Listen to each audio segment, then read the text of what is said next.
devant toi, te demander pardon pour tous nos péchés, nos iniquités, Seigneur, nos fautes, nos transgressions. Pardonne-nous, Seigneur éternel, mon Dieu, là où nous avons fauté, là où il y a eu des manquements, là où tu ne nous as pas trouvés, là où, Seigneur, mon Dieu, nous avons été lents à obéir, Seigneur, mon Dieu, nous avons été rebelles. Nous te demandons, Seigneur, humblement pardon, Seigneur.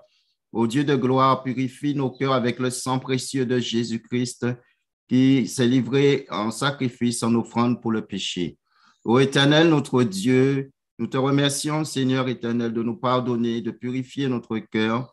Et en ce matin, Seigneur, conduis-moi par ton Saint-Esprit, que toute dimension de la chair se taise, mon Dieu, et que nos cœurs, mon Dieu, soient disposés à recevoir ton message. Glorieux Père, mon Dieu, merci de bénir tous ceux qui vont se connecter dès maintenant et après, Seigneur, mon Dieu, et que ta parole soit puissante pour agir dans les cœurs et convaincre les cœurs de péché, de justice et de jugement. Merci, Tout-Puissant Seigneur, mon Dieu, que toute la gloire te revienne. Au nom puissant et glorieux de Jésus, je t'ai prié. Amen. Soyez bénis, que le Seigneur vous fortifie, que le Seigneur vous fasse beaucoup de bien en ce jour. Au nom de Jésus-Christ. Amen. Alors, aujourd'hui, nous allons parler de la porte du ciel. C'est le titre de ce message, la porte du ciel. Les choses de Dieu sont mystérieuses. Même si Dieu nous donne parfois une description des choses du ciel, elles ne sont pas faciles à comprendre, faciles à percevoir. Par exemple, dans le livre du prophète Ézéchiel, nous avons une description des 4 êtres vivants ainsi que les roues dans lesquelles les êtres vivants se déplacent ou les roues avec lesquelles les êtres vivants se déplacent. C'est assez difficile à comprendre comme description. C'est difficile de se faire une représentation de ces choses célestes, des choses qui n'existent pas sur terre. De la même manière, Dieu nous dit que le ciel a une porte. Ce n'est pas pour pouvoir nous faire des idées sur la porte, comment elle est, si c'est une porte coulissante, si c'est une porte à 2 battants. Ce n'est pas le but de cela. Mais quand Dieu nous parle de la porte du ciel, il y a un message que Dieu délivre avec la porte. Et c'est ce message que nous devons comprendre en ce matin. La première mention de la porte du ciel, du moins de la porte, se trouve dans Genèse chapitre 28. Prenez avec moi le livre de la Genèse au chapitre 28.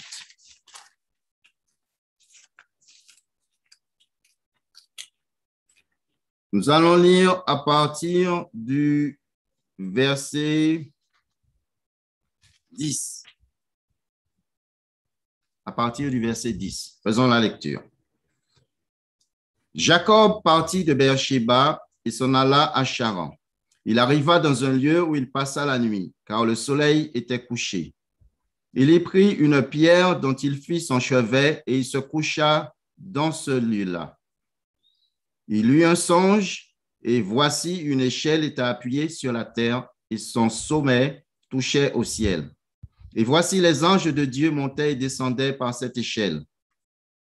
Et voici l'Éternel se tenait au-dessus d'elle et il dit, « Je suis l'Éternel, le Dieu d'Abraham, ton père, et le Dieu d'Isaac. La terre sous laquelle tu es couché, je la donnerai à toi et à ta postérité. Ta postérité sera comme la poussière de la terre, tu t'étendras à l'Occident et à l'Orient, au septentrion et au Midi. Et toutes les familles de la terre seront bénies en toi et en ta postérité. Voici, je suis avec toi et je te garderai partout où tu iras. Et je te ramènerai dans ce pays, car je ne t'abandonnerai point que je n'ai exécuté ce que je te dis. » Jacob s'éveilla de son sommeil et il dit, « Certainement l'Éternel est en ce lieu et moi, je ne le savais pas. » Il eut peur et dit, « Que ce lieu est redoutable. C'est ici la maison de Dieu. C'est ici la porte des cieux. Et Jacob se leva de bon matin, il prit la pierre dont il avait fait son chevet, il la dressa pour monument et il y versa de l'huile sur son sommet. Il donna à ce lieu le nom de Béthel, mais la ville s'appelait auparavant Luz ou Luz. Amen. Donc, la première mention de la porte du ciel, la porte des cieux, comme c'est écrit là, se trouve dans le livre de la Genèse. Donc, Jacob a fait une vision. Il a fait un songe et Dieu lui a montré l'existence de cette porte. Et Jacob a eu peur parce que ce qu'il a vu, il a vu une représentation de la gloire de Dieu puisque Dieu était au-dessus de la porte et il a associé ce lieu à la présence de Dieu et il a dit que ce lieu est redoutable. Nous ne pouvons pas savoir exactement ce qu'il a vu, mais cela l'a effrayé. La gloire de Dieu l'a effrayé. Donc, cette porte est une porte, la porte, c'est une porte qui existe, elle est réelle. Et Dieu l'a montré à son serviteur Jacob. Dieu a montré que cette porte, elle est vraiment réelle, que le ciel a une porte. Donc, cela veut dire que si le ciel a une porte, que l'accès est réglementé. L'accès du ciel est réglementé puisque le ciel a une porte. Dans le livre de la Genèse, il y a aussi une autre porte qui est mention. Il s'agit pas de la porte du ciel. Mais cette porte va nous livrer des informations quand même sur la porte du ciel. Nous allons prendre le livre de la Genèse au chapitre 7. Prenez avec moi. Genèse chapitre 7.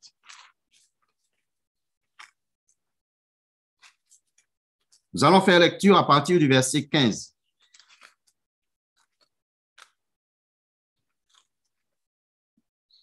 Prenez Genèse chapitre 7. Lisons à partir du verset 15. La Bible nous dit, « Ils entrèrent dans l'arche auprès de Noé, 2 à 2, de toute chair ayant souffle de vie. Il en entra mâle et femelle, de toute chair, comme Dieu l'avait ordonné à Noé. Puis l'Éternel ferma la porte sur lui. Le déluge fut 40 jours sur la terre. Les eaux crurent et soulevèrent l'arche, et elle s'éleva au-dessus de la terre. Les eaux grossirent et s'accrurent, beaucoup sur la terre, et l'arche flotta sur la surface des eaux. Les eaux grossirent de plus en plus, et toutes les hautes montagnes qui sont sous le ciel entier furent couvertes. Les eaux s'élevèrent de 15 coudées au-dessus des montagnes qui furent couvertes. Amen. Donc là, nous voyons que Dieu lui-même a fermé la porte de l'arche que Noé avait construite. Noé avait 3 fils. Donc, à 4, il pouvait fermer la porte de l'arche.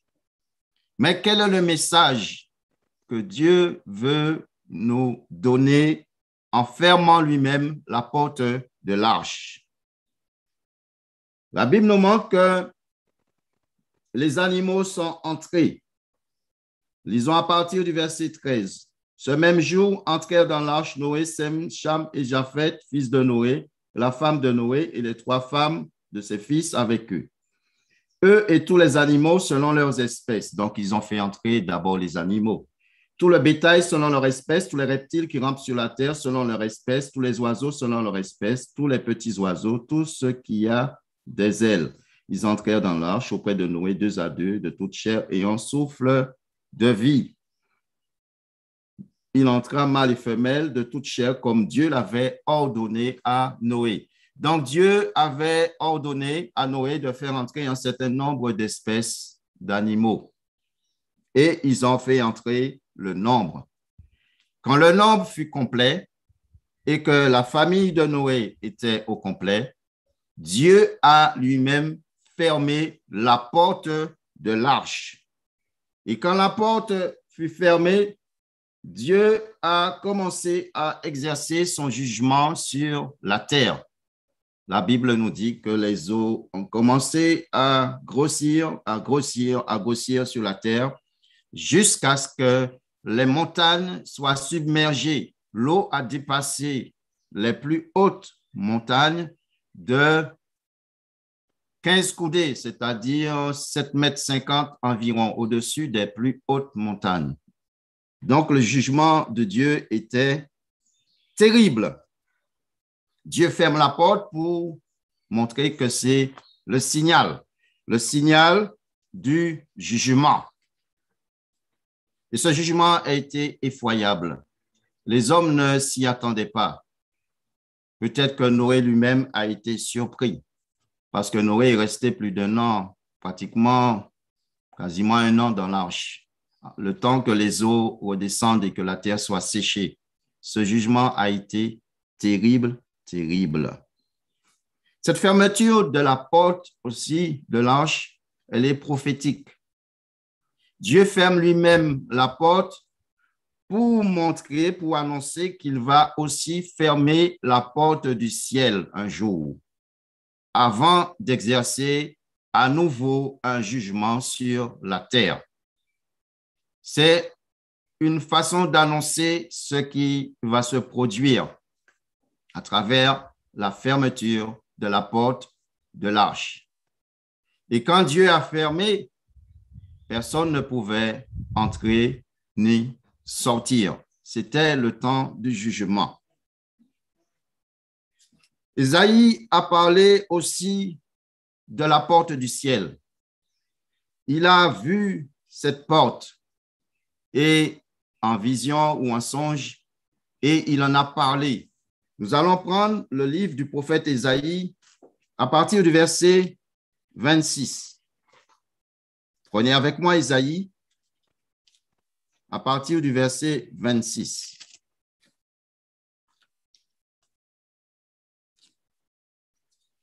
Chapitre 26, pardon.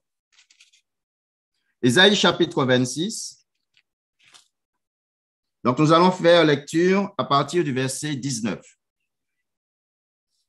Ésaïe chapitre 26 à partir du verset 19. La Bible dit, « Que tes morts revivent, que mes cadavres se relèvent. Réveillez-vous et tressaillez de joie, habitants de la poussière. Car ta rosée est une rosée vivifiante, et la terre redonnera le jour aux ombres. Va, mon peuple, entre dans ta chambre et ferme la porte derrière toi. Cache-toi pour quelques instants jusqu'à ce que la colère soit passée. Car voici l'Éternel sort de sa demeure pour punir les crimes des habitants de la terre. Et la terre mettra le sang à nu et elle ne couvrira plus les meurtres. En ce jour, l'Éternel frappera de sa dure, grande et forte épée le Léviathan, serpent fuyard, le Léviathan, serpent tortueux, et tuera le monstre qui est dans la mer. » Donc, nous avons lu jusqu'au chapitre 27, verset 1er. Donc, Ésaïe a vu la porte du ciel. Ésaïe a vu la résurrection des justes. Ésaïe a vu les personnes justes rentrer dans le royaume de Dieu. Il a vu la résurrection des morts. Les morts se relever de la poussière de la terre dans la gloire de Dieu. Il les a vus entrer par la porte du ciel. Et il dit, « Réveillez-vous et tressaillez de joie, habitants de la poussière, car ta rosée est une rosée vivifiante. » Cette glorieuse résurrection s'est faite par la rosée vivifiante, par la puissance du Saint-Esprit. c'est-à-dire le même esprit qui a ressuscité Christ, notre Sauveur. Pourquoi ensuite il parle de jugement? Après que la porte soit fermée, le Seigneur, après que les justes soient entrés, le Seigneur exerce un jugement sur la terre. Ce jugement est destiné à punir le péché. Et ce jugement est caractérisé, est appelé la colère de Dieu. C'est un jugement qui est là pour pouvoir punir les pécheurs qui ne se sont pas repentis, pour punir les crimes des habitants de la terre. Pourquoi Dieu vient punir le péché? Parce que Dieu est un Dieu juste. Et c'est par rapport à sa justice qu'il doit punir le péché. Mais avant de punir le péché, Dieu fait entrer tous ceux qui ont vécu dans la justice, tous ceux qui ont accepté la sainteté, tous ceux qui se sont préparés, il va les faire entrer d'abord dans sa demeure. Ensuite, il ferme la porte comme il a fermé la porte de l'arche de Noé et il va exercer un jugement terrible sur la face de la terre pour pouvoir punir le péché. Ce jugement sera terrible. Nous allons prendre quelques passages dans le livre de l'Apocalypse pour montrer, pour avoir un aperçu de ce qui va se passer. La Bible dit que des étoiles vont tomber du ciel. Cela se trouve dans Apocalypse chapitre 6. Une étoile, c'est une boule de feu. Et il y a des étoiles de tailles différentes. Le soleil, par exemple, c'est une étoile. Prenons Apocalypse chapitre 6.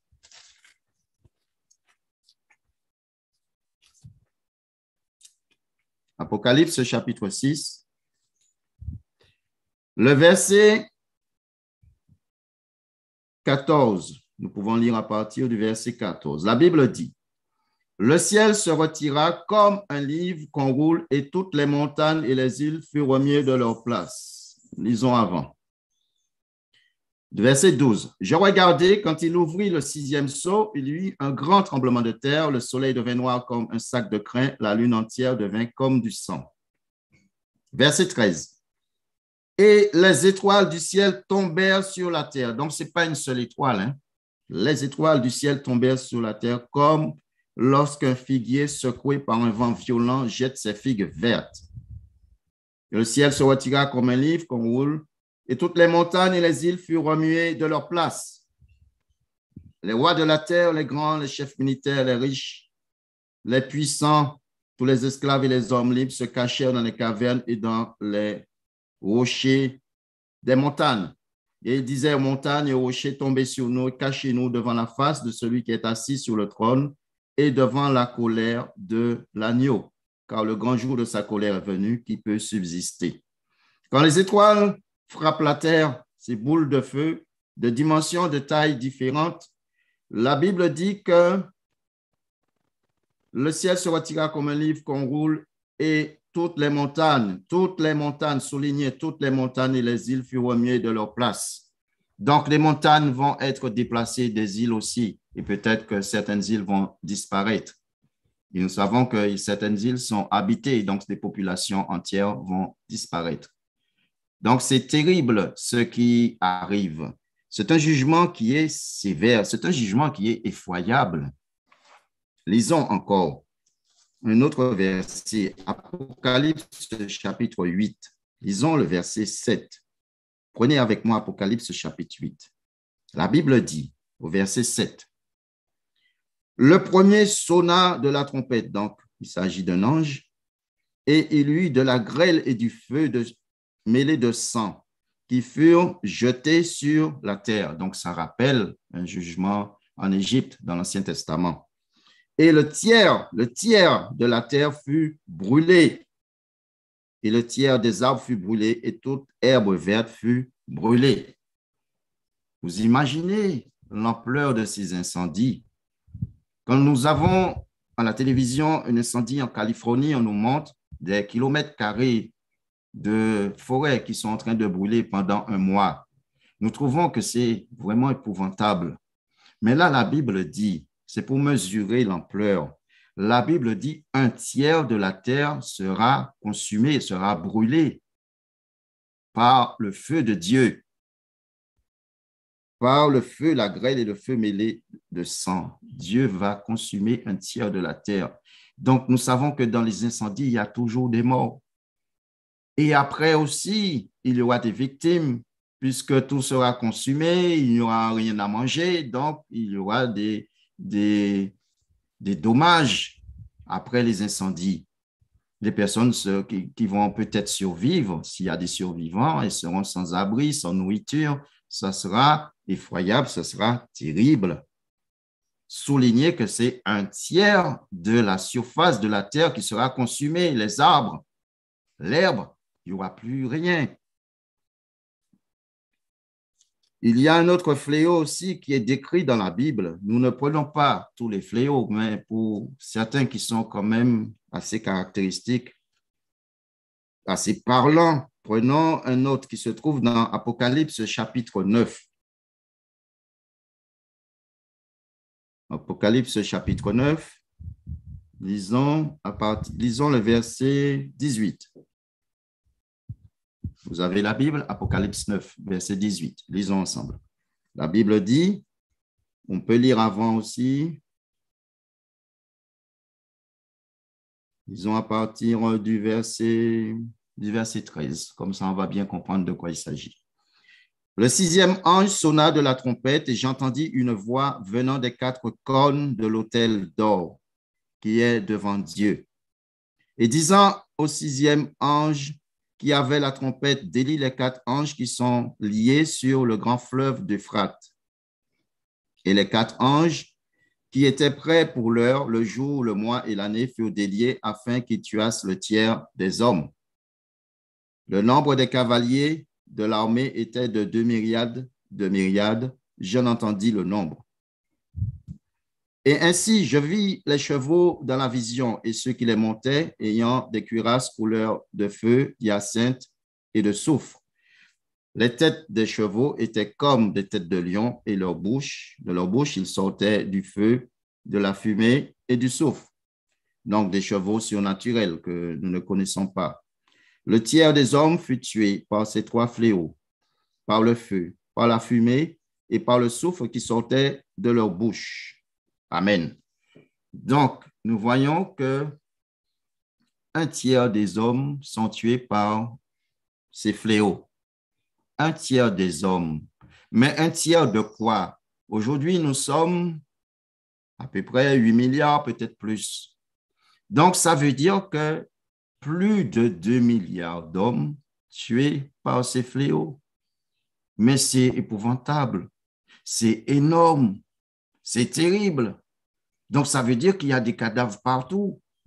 Vous remarquez quand il y a un tremblement de terre, quand il y a une catastrophe dans certains pays, ou même quand le coronavirus a éclaté, il fallait faire des fosses communes parce qu'on ne pouvait plus, les cimetières, il n'y avait pas de place. Alors, vous imaginez des populations, 2 milliards, plus de 2 milliards de personnes, des morts partout, partout, partout.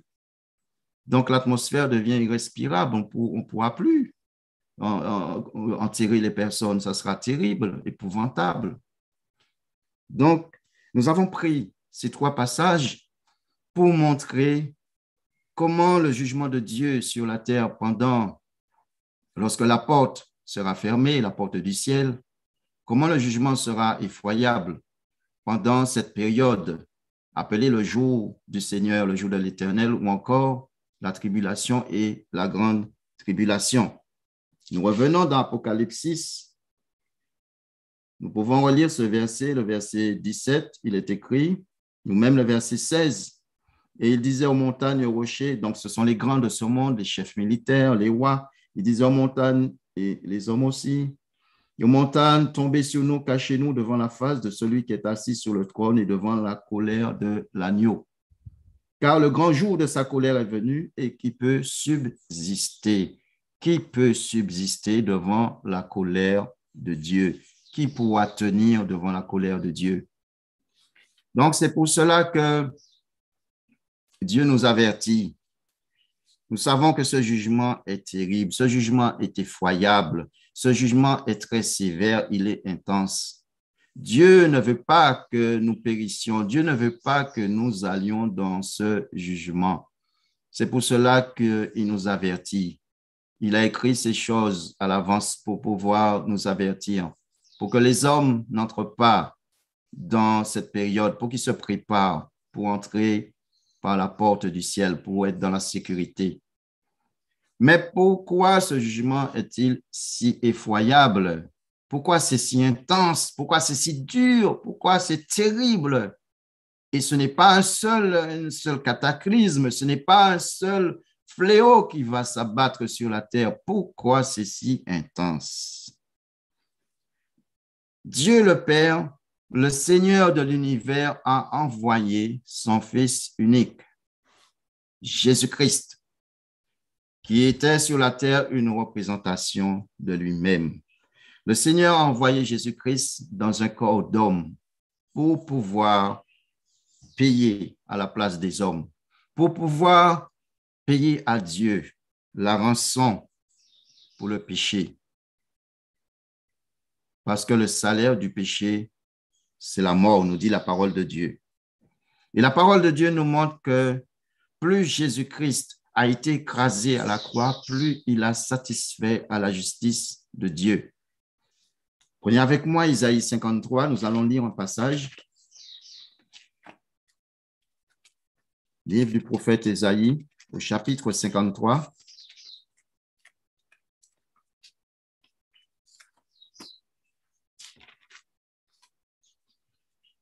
Lisons à partir du verset 10. La Bible nous dit, « Il a plu à l'Éternel de le briser par la souffrance, après avoir livré sa vie en sacrifice pour le péché. Il verra une postérité et prolongera ses jours, et l'œuvre de l'Éternel prospérera entre ses mains. » Amen. Il a plu à l'Éternel de le briser par la souffrance. Plus Jésus-Christ a été brisé à la croix, plus il a souffert, plus il a été meurtri, plus il a satisfait à la justice de Dieu. Mais plus le Père aussi a souffert. Quand Jésus était sur la croix, il a connu l'abandon du Père. Une chose qui l'a épouvanté. Il ne s'attendait pas à cela parce qu'ils étaient inséparables. Le Seigneur disait, le Père est en moi et je suis dans le Père. Et le Père l'a abandonné par rapport aux souillures du péché qui était sur lui. Le Père l'a abandonné et le Seigneur a été choqué et il est mort. C'est pour cela que Pilate s'était étonné de ce que Jésus soit mort aussitôt. Le crucifié pouvait rester 24 heures, parfois plus, sur la croix. Mais le cœur du Seigneur a lâché quand le Père l'a abandonné à cause des souillures du péché qui étaient sur lui. Le Seigneur a souffert physiquement, il a souffert moralement, il a souffert de l'abandon du Père. Le Seigneur a souffert beaucoup pour nous. Le prix qu'il a payé est un prix qui est intense, un prix que nous ne pouvons pas imaginer, nous ne pouvons pas comprendre, imaginer les souffrances du Messie. Et l'abandon du Père a été quelque chose de terrible, terrible, terrible pour le Messie. Il a été très choqué. C'est pour cela que quand un homme refuse d'abandonner ses péchés pour pouvoir accepter ce salut que Dieu lui apporte, c'est comme s'il disait à Dieu qu'il n'a pas besoin de Jésus. C'est comme s'il était en train de mépriser ce salut. Ils méprisent la grâce de Dieu. Ils méprisent Dieu le Père. Ils méprisent le Saint-Esprit qui a mené Jésus à la croix. Refuser ce si grand salut, c'est une insulte à la croix du Sauveur. C'est une insulte au sang de Jésus qui a été versé. C'est une insulte à la sainteté de Dieu qui est éternelle. C'est pour cela qu'après tous ces cataclysmes, tous ces qui vont s'opérer sur la terre, tous ceux et celles qui sont morts mais qui ne sont pas morts en Christ, ils vont connaître un jugement devant le trône de Dieu, un jugement sévère, un jugement où Dieu va ce jour-là je dirais qu'il va régler ses comptes. Parce que la mort en elle-même, ce n'est pas la fin. Les hommes seront jugés sévèrement. Et la Bible, le Seigneur Jésus annonçait de son temps. Il disait à ceux qui avaient entendu sa parole qu'ils seront jugés plus sévèrement que les villes de Sodome et de Gomorrhe. Parce que Sodome et Gomorrhe n'ont pas entendu l'évangile de la grâce. Ils n'ont pas entendu cela. Mais quand cet évangile, il a été apporté aux hommes et que les hommes refusent de donner leur vie à Christ, refusent d'abandonner le péché, refusent de se repentir, alors que l'évangile a été apporté, alors que le Seigneur Jésus a fait un si grand travail, un si grand sacrifice qu'il a payé de sa personne. Quand les hommes refusent, la Bible nous dit que le Seigneur montre que même il parlait aux personnes de son temps, aux pharisiens, à tous ceux qui refusaient d'écouter. Il leur a dit qu'ils seront jugés plus sévèrement que les villes de Sodome et Gomorrhe. Si tu entends la parole de Dieu et que tu ne veuilles pas te repentir, ou bien tu dis, j'aurai le temps, je préfère encore m'amuser, je préfère prendre du bon temps, je suis encore jeune. Tu abuses de la patience de Dieu. Tu ne sais pas à quel moment la mort peut te surprendre. Tu dois, quand tu entends la parole de Dieu, te mettre en règle avec Dieu. Tu dois écouter, tu dois abandonner le péché et faire ce que Dieu te dit. Parce que tu ne sais pas à quel moment ta vie va s'arrêter. Ce qui est important, c'est de mourir en Christ. C'est que tu meurs avec Jésus. Car il y a deux façons de mourir. Soit tu meurs en Christ ou soit tu meurs dans tes péchés. Et mourir dans tes péchés, c'est quelque chose de terrible. Il vaut mieux pour toi que tu ne sois pas né. Parce que le jugement de Dieu est terrible. Dans l'évangile de Matthieu au chapitre 25, le Seigneur Jésus a parlé aussi de la porte du ciel. Regardez dans Matthieu chapitre 25. C'est la parabole des 10 vierges. Nous allons lire les 13 versets. Alors le royaume des cieux sera semblable à 10 vierges qui, ayant pris leur lampe, allèrent à la rencontre de l'époux. 5 d'entre elles étaient folles et 5 sages. Les folles, en prenant leur lampe, ne prirent point d'huile avec elles.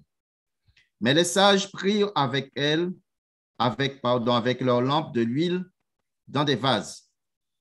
Comme l'époux tardait, toutes s'assoupirent et s'endormirent. Au milieu de la nuit, on cria, voici l'époux, allez à sa rencontre. Alors toutes ces vierges se réveillèrent et préparèrent leurs lampes. Les folles dirent aux sages, donnez-nous de votre huile, car nos lampes s'éteignent. Les sages répondirent, non, il n'y en aurait pas assez pour nous et pour vous. Allez plutôt chez ceux qui en vendent et achetez-en pour vous. Pendant qu'elles allaient en acheter, l'époux arriva. Celles qui étaient prêtes entrèrent avec lui dans la salle des noces et la porte fut fermée. Donc, la porte fut fermée. Plus tard, les autres vierges vinrent et dirent, « Seigneur, Seigneur, ouvre-nous. » Mais il répondit, « Je vous le dis en vérité, je ne vous connais pas. Veillez donc, puisque vous ne savez ni le jour ni l'heure. » Voilà l'avertissement que le Seigneur donne. Les 10 vierges, ce sont 10 chrétiens. Parmi ces 10, donc des chrétiens nés de nouveau. Nous ne parlons même pas, le Seigneur ne parle même pas des personnes non converties qui ne sont pas venues en Christ. Donc là, il s'agit des chrétiens nés de nouveau. 10 sont sages, 5 sont sages et 5 sont folles parmi ces 10 vierges. L'huile, ici, représente les caractéristiques du Saint-Esprit. Donc, ces caractéristiques viennent avec la repentance. Le Saint-Esprit produit en nous ces caractéristiques. Voilà, avec la repentance, avec le brisement, c'est-à-dire que nous acceptons que Dieu nous façonne, que notre caractère soit brisé, que le moi soit brisé par travers les épreuves, à travers les souffrances, le brisement, à travers l'obéissance à la parole de Dieu, la soumission à la parole de Dieu, à travers l'exercice de la justice, quand nous pratiquons la justice, à travers le jeûne et la prière, la consécration. Donc, cette huile, elle va augmenter. Cette huile représente cette onction que Dieu nous donne pour nous préparer, pour pouvoir partir, pour pouvoir entrer dans le royaume de Dieu. Cette huile est nécessaire. Sans cette huile-là, sans ces caractéristiques-là, on ne peut pas entrer dans le royaume de Dieu. C'est très important que les chrétiens puissent comprendre cela. Les vierges folles, elles pensent qu'elles peuvent trouver cette huile dans le commerce, qu'elles vont l'acheter. C'est le message de l'Église apostate. L'Église qui ne prêche pas la repentance, qui ne prêche pas la croix et le sang de Jésus. Qui pense que ces vierges folles, ces 5 vierges, pensent qu'on peut acheter l'onction. Voilà, il y a des prédicateurs qui, qui prêchent que vous pouvez acheter l'onction, ou plus vous allez donner, plus que Dieu va être favorable, va vous être favorable. Non. Nous avons vu comment les caractéristiques de cette huile s'obtiennent. Donc, nous devons être des vierges sages pour pouvoir entrer. Nous ne devons pas chercher à acheter Dieu, à acheter l'onction. Ce n'est pas possible. Les vierges étaient assoupies. C'est la caractéristique de l'Église qui est endormie. Mais Dieu avait dit qu'avant le jour de l'Éternel, le grand jour, il enverrait Élie. Regardez Malachie, chapitre 4. Malachie, chapitre 4.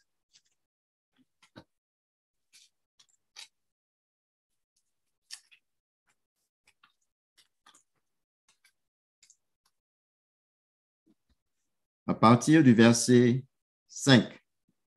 Voici, je vous enverrai Élie le prophète avant que le jour de l'Éternel arrive, ce grand jour, ce grand et redoutable. Amen. Voici, je vous enverrai Élie le prophète avant que le jour de l'Éternel arrive, ce jour grand et redoutable. Amen. Dieu a promis d'envoyer Élie avant que le jour de l'Éternel n'arrive. Ce jour connu sous le nom de la tribulation et de la grande tribulation. Ce jour effroyable où Dieu va exercer son jugement. C'est une promesse que Dieu fait à son peuple, c'est une promesse que Dieu fait à l'Église. Parce que nous voyons que l'Église est endormie. L'Église n'attend pas Christ. L'Église veut vivre sur la terre. Et le Seigneur envoie Élie pour pouvoir préparer l'Église à entrer dans le royaume de Dieu. Élie a un ministère particulier. Élie est venu avant Jésus dans la personne de Jean-Baptiste et il a appelé à la repentance les hommes. Il voulait que les hommes, dans son message, préparent leur cœur pour pouvoir recevoir le Messie. Et quand l'ange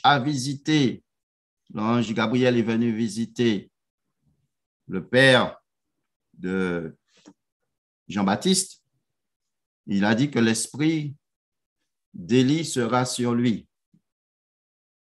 Donc, Jean-Baptiste était un précurseur du Seigneur Jésus.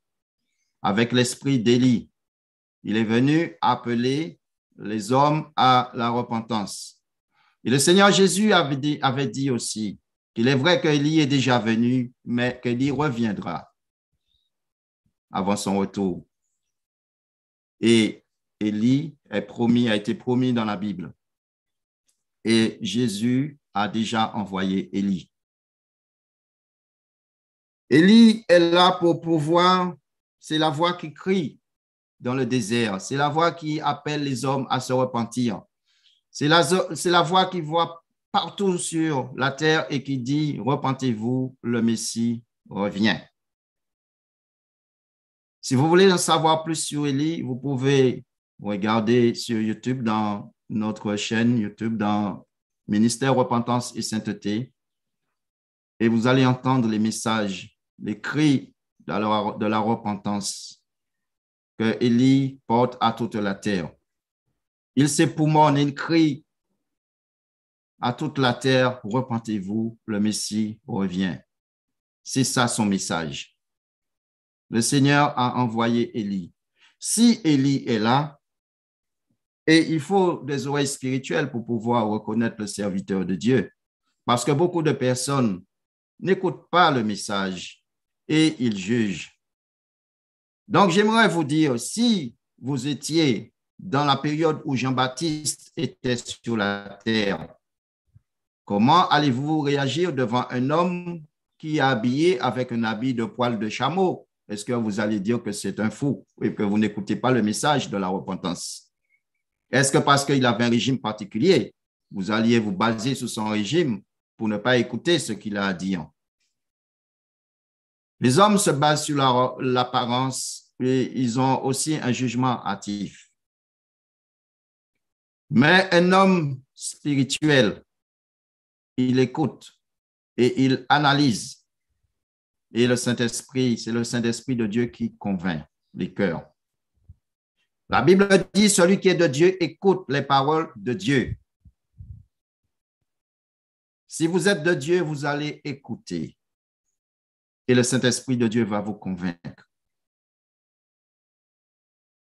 Le Seigneur a envoyé Élie. Si Élie est là, Jésus n'est pas loin. Parce que Jean-Baptiste était là, Jésus n'était pas loin, c'était son précurseur. Et Élie est déjà là. Donc, ce qui signifie que le Seigneur n'est pas loin, le retour des Messies n'est pas loin. Même si nous ne connaissons ni le jour ni l'heure. Mais le fait que Élie soit là, c'est un signe que le Messie revient. Et que nous devons nous repentir, nous devons abandonner nos péchés, nous devons nous tourner vers le Seigneur pour accepter la justice. La Bible montre que les hommes n'ont pas changé. Regardez dans Matthieu, chapitre 24. Matthieu, chapitre 24. Verset 36.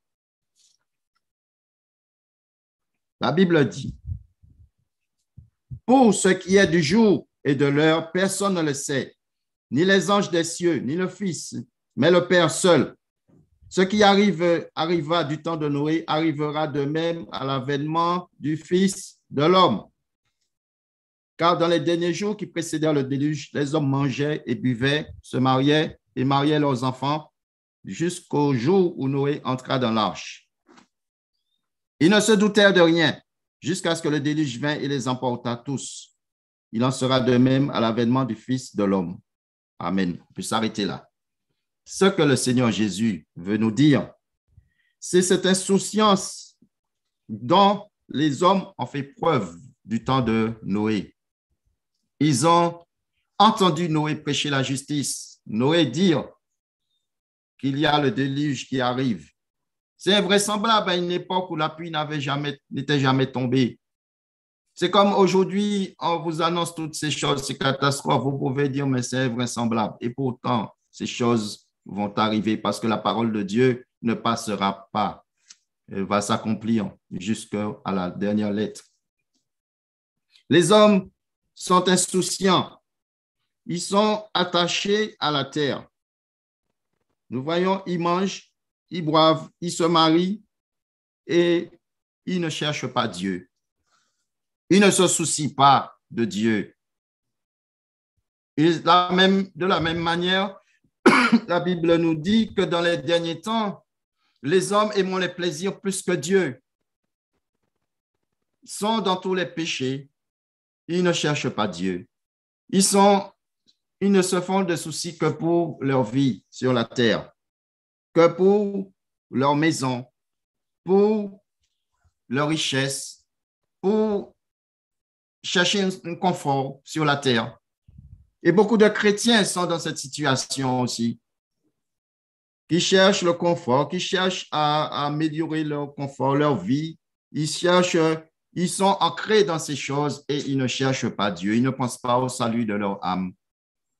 Toute leur vie, c'est pour leur bien-être ou bien pour leur ventre, ne cherchant pas à se repentir, ne cherchant pas à préparer leur âme, ne cherchant pas la justice. Les hommes sont insouciants. Et nous sommes dans cette même situation. Les hommes ne changent pas. Et pourtant, nous sommes dans des temps difficiles. Pourtant, nous voyons que les gens sont morts par millions dans le coronavirus. Ils sont insouciants. Ils continuent dans l'insouciance. Attachés à la terre, attachés au bien, attachés à la vie terrestre. De quel côté de la porte serez-vous? Vous devez vous poser la question aujourd'hui. De quel côté de la porte serez-vous? Est-ce que vous serez dans la sécurité avec Dieu ou bien serez-vous en train de courir dans la tribulation ou peut-être dans la grande tribulation si vous survivez à la tribulation? De quel côté de la porte serez-vous? Serez-vous du côté de ceux qui ont été glorifiés par Jésus-Christ pour pouvoir entrer, qui sont entrés, qui sont glorifiés par Jésus, qui ont été glorifiés, qui sont entrés, ou bien serez-vous du côté de ceux qui ne sont pas ressuscités, qui sont encore dans la poussière de la terre et qui attendent le jugement devant le grand trône blanc après le millénium, après les 1000 ans de règne de Christ? De quel côté de la porte serez-vous? C'est important. Alors, ne dites pas que cela dépend de Dieu. Non, ça ne dépend pas de Dieu, ça dépend de vous. Si vous êtes focalisé sur la terre, si vous considérez seulement que Dieu est bon, que Dieu est très bon, comme le dit la Bible, et que vous oubliez que Dieu est juste, que vous oubliez que Dieu est saint, vous serez du mauvais côté de la porte. Soit dans la poussière de la terre en train d'attendre le jugement éternel, ou dans le feu, dans le lac de feu, ou soit en train de courir dans la tribulation ou dans la grande tribulation pour pouvoir vous sauver. Si le Seigneur tarde, sache que la mort peut te surprendre. Parce que les hommes disent, quand on leur présente l'Évangile, ils disent « j'aurai le temps ». J'aurai le temps comme s'ils sont maîtres du temps, comme s'ils savent à quel moment ils vont mourir. J'aurai le temps. Je dois m'amuser avant, je n'ai pas encore fait cela, je dois faire cela avant, je dois voyager avant, je dois faire. Il y a deux possibilités comme nous l'avons vu. Soit tu meurs en Christ, soit tu meurs dans tes péchés. Et mourir dans ses péchés, c'est la chose la plus effroyable pour un homme. Il aurait mieux valu pour cet homme qui ne soit pas né, qui n'ait jamais existé. Parce que le jugement de Dieu est sévère, sévère, sévère, c'est pour l'éternité. C'est terrible. Dans un lac de feu, un feu qui ne s'éteint point et où les vers ne meurent point, c'est terrible. Aujourd'hui, tu entends l'évangile. L'évangile est prêché sur la radio. Tu entends les appels de la repentance. L'évangile est prêché à travers les réseaux sociaux. Nous avons accès à la Bible. Nous devons faire attention à ce que Dieu nous dit. Nous devons nous arrêter et reconsidérer nos voies devant Dieu. Nous devons prendre Dieu au sérieux, ne pas nous amuser avec le péché. Si tu entends la voix du Seigneur aujourd'hui, tu dois abandonner tes péchés. Tu dois accepter Jésus dans ta vie comme ton Sauveur et ton Seigneur. C'est la seule assurance vie que tu as à vie éternelle, c'est Jésus. Parce que la vie des hommes est en Christ. Depuis le jardin d'Éden, la vie des hommes est en Christ. L'arbre de vie qui est dans le jardin là, c'est Christ. La vie des hommes est en Christ. Si tu n'as pas Jésus, tu ne pourras pas vivre. Quand ce corps-là va te lâcher, tu ne pourras pas vivre. Et Dieu va te juger parce que tu as méprisé le sacrifice de Jésus. Tu as entendu, mais tu ne veux pas. Tu traînes des pieds. Tu ne veux pas venir à Christ. Tu veux faire tes affaires avant. Tu veux mener ta vie avant. Est-ce que vous pensez que aujourd'hui, il y a plus de perspectives? Regardez comment le coronavirus a enfermé la terre. Aujourd'hui, il y a plus de perspectives qu'avant. La vie est devenue de plus en plus difficile. Le travail est devenu de plus en plus difficile. Apporter le pain sur la table, c'est devenu de plus en plus difficile. Les économistes nous annoncent que l'inflation, les prix vont augmenter encore. Tous les jours, nous entendons que l'énergie augmente. Bientôt, ça sera compliqué, même pour ceux qui travaillent, même ceux qui ont de bons revenus, ça sera compliqué pour eux. Vous pensez que les choses vont s'améliorer, vont devenir meilleures? Est-ce qu'il ne faut pas se préparer pour pouvoir évacuer la terre? Même si le Seigneur tarde, ce qui est important, c'est que tu meurs en Christ. C'est ce qui est important. Donne ta vie à Jésus. Cette vie sur terre, elle est passagère. Elle ne dure pas longtemps. La Bible, quand elle parle de la vie de l'homme, elle dit une vapeur. Une vapeur. C'est rien du tout. Ne t'attache pas à cette vie. Parce que ce n'est pas cette vie-là que Dieu, dans cette vie-là que Dieu va se glorifier. C'est quand tu vas obéir, tu vas vivre dans la justice, il va te donner un corps comme le sien, un corps glorieux. C'est là que Dieu va se glorifier. Et le Seigneur désire que tu rentres. Le Seigneur désire que tu rentres par la porte du ciel. Aujourd'hui, la porte est disponible, elle est accessible. Tu peux te préparer pour pouvoir entrer. Mais plus tu hésites, plus tu as des chances de rater. Pourquoi? Parce que le Seigneur est proche. Parce que la mort peut te surprendre. Plus tu hésites, plus tu as des chances de rater, de passer à côté et de vivre dans des regrets éternels. Si je savais, j'aurais écouté. Si je savais, je me serais repenti. Si je savais, j'aurais donné ma vie à Jésus. Si je savais, j'aurais abandonné cette situation. J'aurais vécu dans la justice. Non, C'est maintenant pour ne pas après dire si je savais. Repens-toi, donne ta vie à Jésus et le Saint-Esprit de Dieu va t'aider à marcher dans la justice. Il va t'aider à vivre dans la sainteté parce que ce n'est pas donné à l'homme. Il n'y a rien de bon en l'homme. C'est pour cela que Jésus a envoyé un autre comme lui-même, le Saint-Esprit, pour pouvoir nous aider à marcher dans la justice, à marcher dans la sainteté. Tu dois avoir le Saint-Esprit.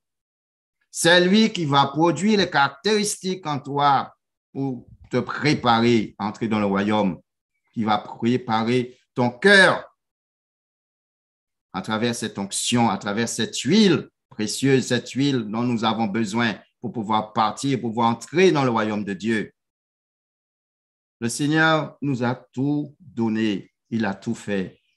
Maintenant, la décision t'appartient. La décision t'appartient. Si tu veux être du bon côté de la porte, la décision t'appartient. Amen. Alléluia.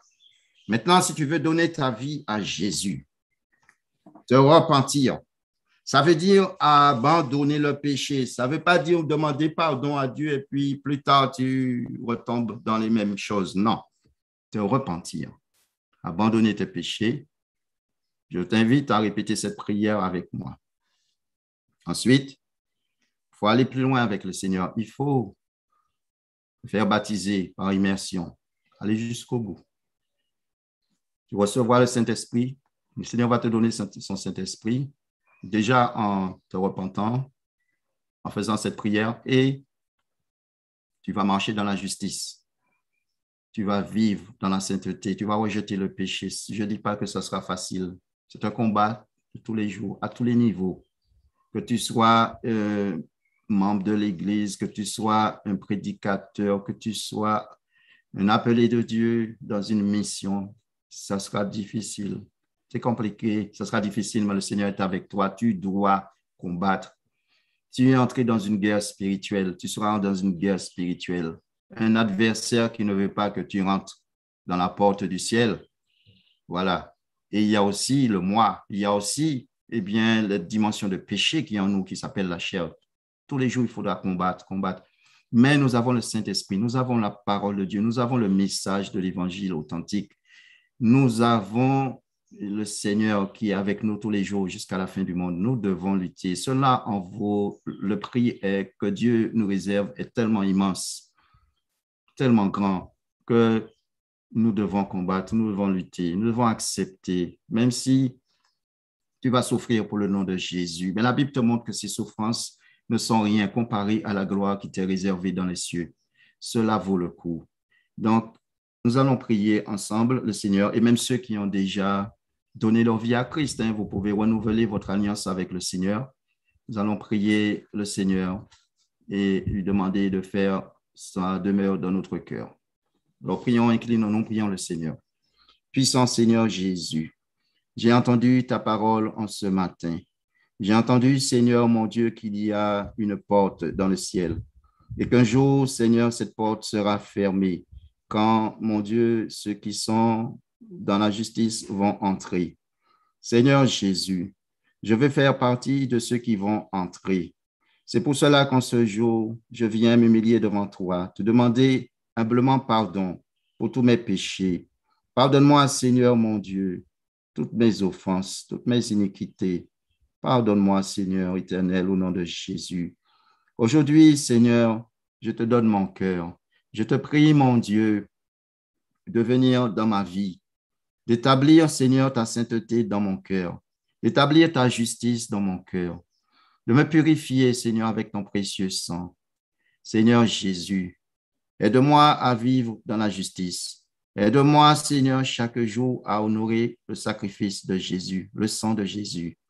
Seigneur Dieu Tout-Puissant, je te remercie, mon Dieu, de ce que tu sois venu dans mon cœur, que tu aies fait ta demeure en moi. Merci, Seigneur Jésus. Aujourd'hui, Seigneur, je suis né de nouveau et je te bénis au nom de Jésus. Amen. Gloire à Jésus. Le Seigneur vous aime. Attachez-vous au Seigneur. Aimez sa parole Obéissez à Jésus. Celui qui aime Jésus, c'est celui qui obéit à sa parole. Que le Seigneur vous fasse beaucoup de bien. Le Seigneur vous aime. Je vous aime. Soyez bénis, peuple de Dieu. Que le Seigneur vous fortifie. Attachez-vous au Seigneur. Aimez le Seigneur de tout votre cœur. Amen. Amen, amen. Je bénis le bishop Georges qui est en ligne. Je lui passe la parole. Amen. Gloire à Dieu. Merci beaucoup, pasteur Stéphane. Très, très, très puissant message. Et toutes les personnes qui ont écouté ce message, vous êtes vraiment, vraiment bénis. Le Seigneur vous a fait une grâce merveilleuse. Et j'invite chacun, toutes les personnes qui ont eu l'opportunité, la belle et vraiment immense grâce de Dieu d'écouter ce message. Tous ceux qui ont écouté ce message, je vous invite à vraiment le partager et afin que le plus grand nombre puisse être instruit et recevoir la bénédiction de Dieu. Gloire à Dieu. Bonjour à tous. Une salutation spéciale au pasteur Stéphane. Merci beaucoup. J'ai moi-même été très béni, vraiment béni.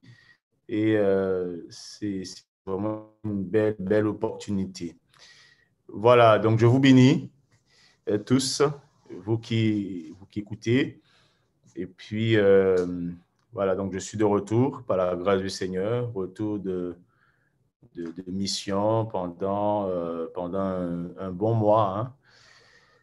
Et nous allons travailler. Je suis arrivé par la grâce du Seigneur avec l'onction du Seigneur, avec le Seigneur lui-même qui va propulser ce réveil. Et toutes les personnes qui sont là à écouter, je vous demande vraiment de vous tenir prêts parce que bientôt nous allons nous rencontrer.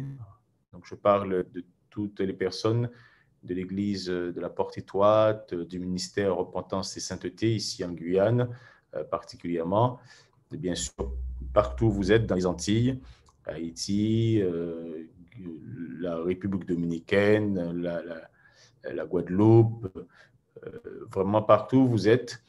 Et dans cette juridiction, préparez-vous. Nous allons nous rencontrer dans des rendez-vous bien spécifiques, des rendez-vous que nous avons très bientôt. Tenez-vous prêts pour entendre les différentes dates à laquelle nous allons nous rencontrer, soit dans les conférences. Vous savez, il y a les salons pastoraux, il y a les différentes conférences sur des thématiques de la fin des temps, sur le réveil, et bien sûr tout cela dans la vision de la préparation de l'Église.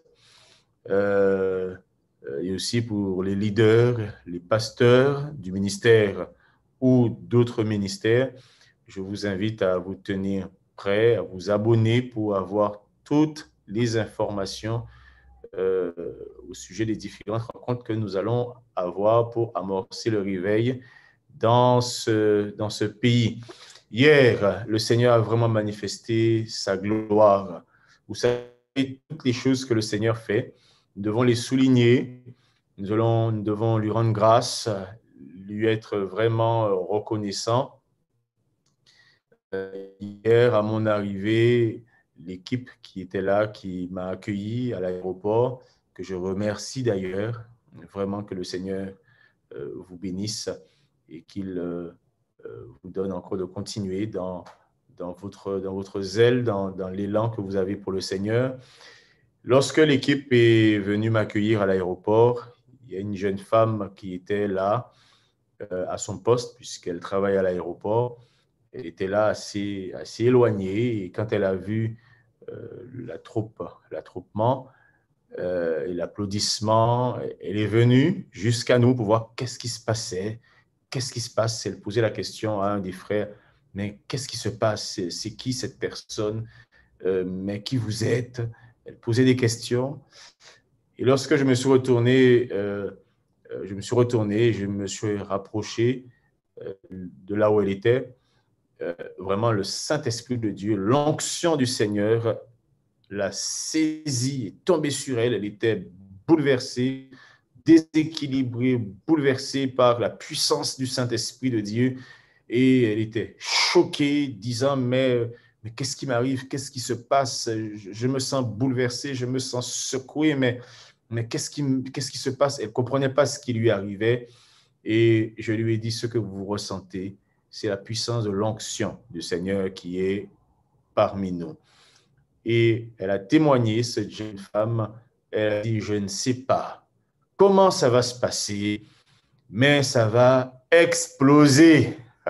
Ce sont ses mots. Elle a dit, je ne sais pas comment, mais j'ai un sacré signe. Le Seigneur me donne, elle donnait gloire à Dieu. Le Seigneur me donne la confirmation. Donc, elle nous en dira plus parce que nous avons pris ses coordonnées. Elle nous en dira plus et elle aura l'occasion de rendre elle-même témoignage. C'est une inconnue, nous ne la connaissons pas, mais elle a été attirée par l'onction du Seigneur. Elle est venue jusqu'à nous et elle a témoigné par la puissance du Saint-Esprit. Elle a dit, je ne sais pas vraiment comment, mais je sens que ça va exploser. Et si une inconnue, une personne sortant de nulle part, témoigne que ça va exploser, eh bien, toi aussi, tu dois témoigner que ça va exploser. Et tu dois être parmi les acteurs de l'explosion, tu dois être parmi les personnes vraiment en ressources pour que ça puisse exploser. Soyez bénis, je ne serai pas plus long et je vous invite dans les différents rendez-vous. Très, très, très rapidement, nous allons nous voir. Et je crois même pas plus loin que à la fin du mois, il y a une nuit d'enseignement qui est en train de se préparer, une nuit entière d'enseignement. Nous voyons comment les choses se déroulent avec le coronavirus, mais nous sommes en prière afin que le Seigneur nous donne cette opportunité et nous allons la saisir par la grâce de Dieu. Soyez bénis. Merci, Pasteur Stéphane, encore. Merci Amen. à tous. Et bon courage. Je vous bénis au nom puissant de notre Seigneur Jésus.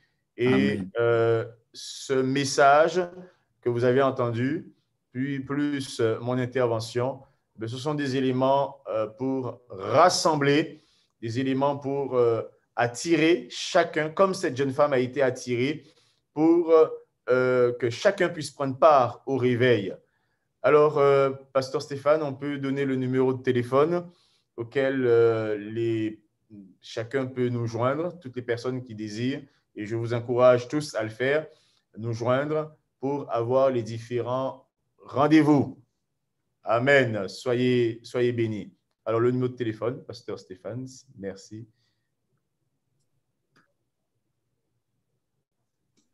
Sois béni, Bishop Georges, merci. Donc, nous allons nous retrouver prochainement selon les différents moments.